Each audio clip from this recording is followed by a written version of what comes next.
बिस्मिल्लाहिर्रहमानिर्रहीम। आज हमारा जो टॉपिक है बेटा वो है फाइनल अकाउंट्स। और फाइनल अकाउंट्स के अंदर दो चीज़ें होती हैं, एक होता है statement of profit and loss और एक होती है स्टेटमेंट ऑफ फाइनेंशियल पोजीशन। तो हम बेटा बात कर रहे हैं यहाँ पे statement of profit and loss. Statement of profit and loss का बेटा एक और भी नाम होता है और वो पुराना नाम नॉर्मली एग्जामिनर यूज़ करता था, वो है इनकम स्टेटमेंट। लेकिन कोशिश करेंगे अब हम नया नाम यूज़ करेंगे, नई टर्मिनोलॉजी जो है बेटा वो है statement of profit and loss.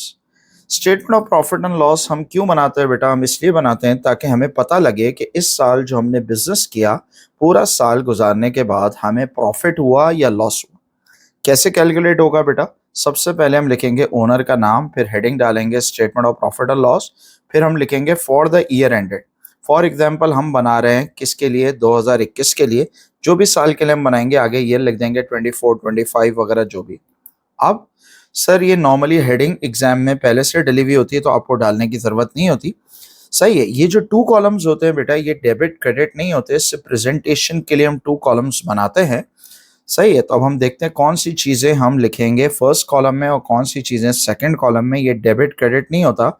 Debit credit जो होता है वो ट्रायल बैलेंस तक होता है। सही है। उसके बाद डेबिट क्रेडिट यहाँ पर नहीं आता। सबसे पहले आता है बेटा सेल्स, जिसको रेवेन्यू भी कहते हैं या सेल्स रेवेन्यू भी कहते हैं। सर सेल्स को हम लिखेंगे फर्स्ट कॉलम। फर्स्ट कॉलम में क्यों लिख रहे हैं? सेल्स का मतलब जो गुड्स हमने बेची वो कितने में बेची, तो सर यहाँ पे टोटल सेल्स आती है, चाहे वो क्रेडिट सेल हो या वो कैश सेल। सेल्स में से बेटा एक चीज माइनस करते हैं, वो होता है सेल्स रिटर्न। जो गुड्स हमने बेची थी उसमें से जो गुड्स वापस आ गई किसी वजह से, कस्टमर ने फॉल्टी गुड्स हैं या कोई और वजह है वो गुड्स रिटर्न कर दी, तो वो क्या कहलाएगा? Sales return. सेल्स रिटर्न का बेटा एक और भी नाम है और वो है रिटर्न इनवर्ड्स। इनवर्ड्स क्यों कह रहा है? क्योंकि गुड्स दुकान में वापस आ रही। तो या सेल्स रिटर्न लिखें या रिटर्न इनवर्ड लिखें, दोनों एक्सेप्टेबल। सर सेल्स में से हमने सेल्स रिटर्न माइनस की और इसको फर्स्ट कॉलम में लिखा, और जो फाइनल आंसर है ये नेट सेल्स होता है, लेकिन इसको लेबल करने की जरूरत नहीं होती है नेट सेल्स, इसको हम लिखेंगे सेकंड कॉलम। और सर अगर सवाल में सेल्स रिटर्न हो ही ना, फिर क्या करेंगे? सर फिर सेल्स को ही हम सेकंड कॉलम में लिख देंगे। सही है। तो ये हो जाएगा भाई सेल्स। सेल्स, फिर सेल्स रिटर्न अगर नहीं है तो सेल्स को ही हम लिख देंगे सेकंड कॉलम। फिर एक लाइन छोड़ेंगे बेटा, फिर लिखेंगे cost of sales. Cost of sales का क्या मतलब बेटा? जो गुड्स हमने बेची वो हमें कितने की पड़ी, ये कहलाएगा कॉस्ट ऑफ सेल। तो सबसे पहले आता है बेटा इसमें ओपनिंग इन्वेंट्री। ओपनिंग इन्वेंट्री का मतलब बेटा जब ये साल शुरू हुआ तो पहले से दुकान में कितना स्टॉक पड़ा हुआ था, कहाँ से पड़ा हुआ होगा बेटा? जो लास्ट ईयर का स्टॉक बच गया होगा वो इस साल हम क्या करेंगे? सेल करेंगे। तो सबसे पहले हम लिखेंगे ओपनिंग इन्वेंट्री। लेकिन ख्याल रहे बेटा, अगर हमने बिजनेस स्टार्ट अभी किया है, पहला साल है, तो पहले साल में ओपनिंग इन्वेंट्री नहीं होती। ओपनिंग इन्वेंट्री के बाद बेटा हम ऐड करते हैं परचेजेस। परचेजेस का मतलब बेटा इतना नया स्टॉक हमने बाई किया है, चाहे क्रेडिट पे गुड्स खरीदी या कैश पे खरीदी, यहाँ पे टोटल परचेज आती है। जैसे सेल्स में से बेटा सेल्स रिटर्न माइनस करते हैं, वैसे ही परचेज में से क्या माइनस करेंगे? Purchase return. और परचेज रिटर्न का एक और भी नाम हो सकता है रिटर्न आउटवर्ड्स। आउटवर्ड क्यों कहते हैं? क्योंकि गुड्स जा रही हैं। तो दोनों में से एक नाम लिखेंगे, या सेल्स रिटर्न परचेज रिटर्न या return inward return outward. Examiner हो सकता है आपको कोई और नाम से वो दे। और नाम क्या होता है इन दो के अलावा? तीसरा नाम ये हो सकता है, सेल्स रिटर्न के लिए वो वर्ड यूज कर सकता है गुड्स रिटर्न बाय कस्टमर्स, तो वो भी क्या होता है? Sales return. और परचेज रिटर्न के लिए क्या वर्ड यूज हो सकता है? गुड्स रिटर्न टू सप्लायर्स, तो वो क्या होता है बेटा? Purchase return. सही है। फिर क्या आता है बेटा उसके बाद? फिर एक चीज हम ऐड करते हैं इसमें और वो होता है कैरेज इनवर्ड्स। परचेज रिटर्न आप समझ गए बेटा, जो फॉल्टी गुड्स हैं वो हम रिटर्न कर रहे हैं किसको? अपने सप्लायर को, तो हम माइनस कर देंगे। फिर हम एक चीज ऐड करते हैं और वो है कैरेज इनवर्ड्स। कैरेज क्या होता है सर? कैरेज होता है ट्रांसपोर्टेशन कॉस्ट। कैरेज क्या होता है? Transportation. There are two types of carriage बेटा, one is carriage inward and another one is carriage outward. Carriage inward का क्या मतलब बेटा? जो गुड्स हम बाय कर रहे हैं उसकी जो ट्रांसपोर्टेशन कॉस्ट है, गुड्स को खरीदते वक्त, गुड्स को दुकान तक लाते वक्त जो ट्रांसपोर्टेशन कॉस्ट लग रही है वो है कैरेज इनवर्ड। और कैरेज आउटवर्ड क्या होता है? गुड्स को कस्टमर तक डिलीवर करने में जो डिलीवरी कॉस्ट लग रही है वो कहलाती है कैरेज आउटवर्ड। तो दोनों बेटा हमारे लिए एक तरीके की कॉस्ट है, चाहे कैरेज इनवर्ड हो या कैरेज आउटवर्ड। लेकिन फर्क ये बेटा, अगर कैरेज इनवर्ड होगा तो उसको हम कहाँ लिखेंगे? कॉस्ट ऑफ सेल्स में। और अगर कैरेज आउटवर्ड होगा तो उसको कहाँ लिखेंगे बेटा, उसको हम लिखेंगे एक्सपेंसेस में।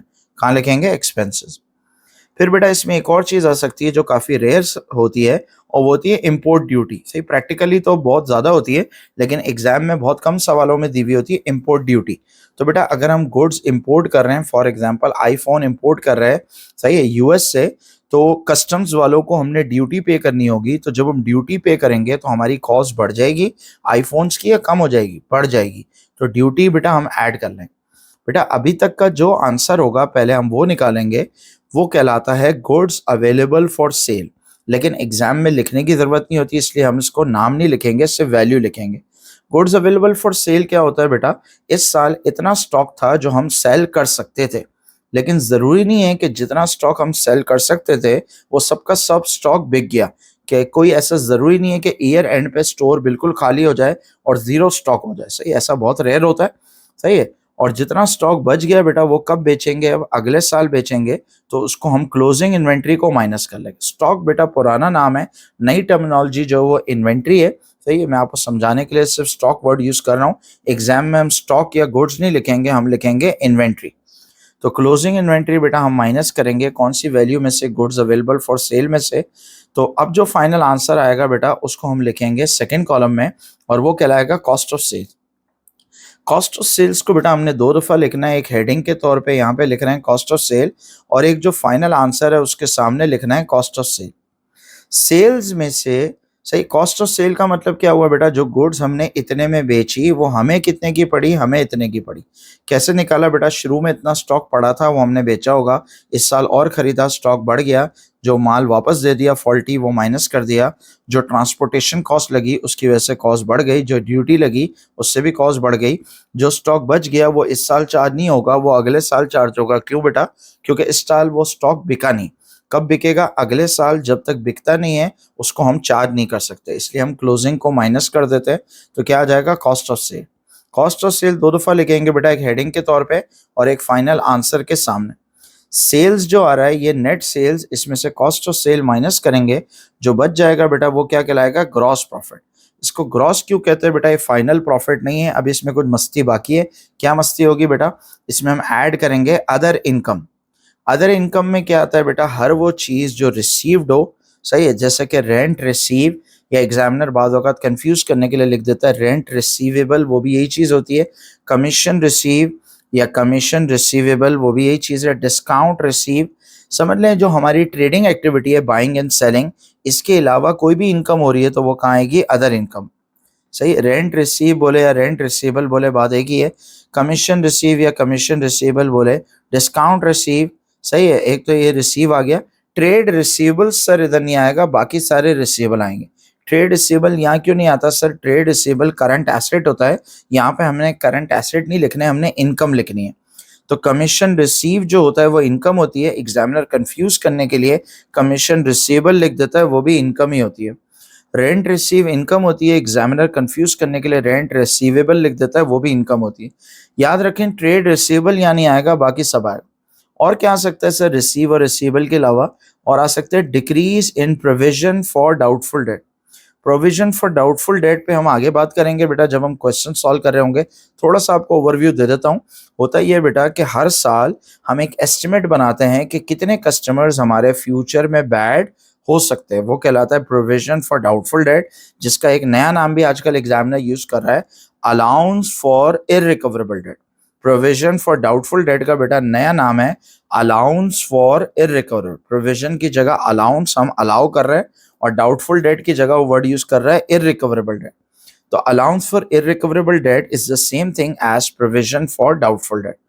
तो बेटा हम हर साल डाउट कैलकुलेट करेंगे, और अगर डाउट हमारा बढ़ गया तो हमारे लिए एक्सपेंस होता है, और अगर डाउट कम हो गया तो हमारे लिए क्या होता है, इनकम होता है। तो यहाँ पे बेटा डाउट कम होगा तो हम इसको इनकम में लिखेंगे, और अगर डाउट बढ़ जाएगा तो कहाँ लिखेंगे, एक्सपेंसेस। फिर बेटा एक और चीज है डेट्स रिकवर्ड, जिसको बैड डेट रिकवर्ड भी कहते हैं। डेट्स रिकवर्ड क्या होता है बेटा, डेट्स रिकवर्ड का मतलब यह है कि हमने बेटा जो कस्टमर को गुड्स बेची थी क्रेडिट पे, और कस्टमर हमारे पैसे नहीं दे रहा था, वो हमने इररिकवरेबल में डाल दिया था, बैड डेट में डाल दिया था। अब अल्लाह ने उसको तौफीक दे दी, अब वो आके हमें पैसे दे रहा है 2 या 3 साल बाद या 1 साल के बाद, सही, या आधे पैसे दे रहा है या पूरे दे रहा है, जो भी दे रहा है, वो क्या कहलाएगा? डेट्स रिकवर्ड या बैड डेट रिकवर्ड। वो कहाँ जाएगा? वो इनकम में आ जाए। सारी इनकम्स को बेटा फर्स्ट कॉलम में लिख रहे हैं, सबको ऐड करके टोटल कॉलम में लिखेंगे, सेकंड कॉलम में लिखेंगे। ये जो ग्रॉस प्रॉफिट है बेटा, इसमें हम अदर इनकम्स ऐड करेंगे, तो ये तीसरा आ गया हमारा अननोन फिगर, नामालूम अफराद।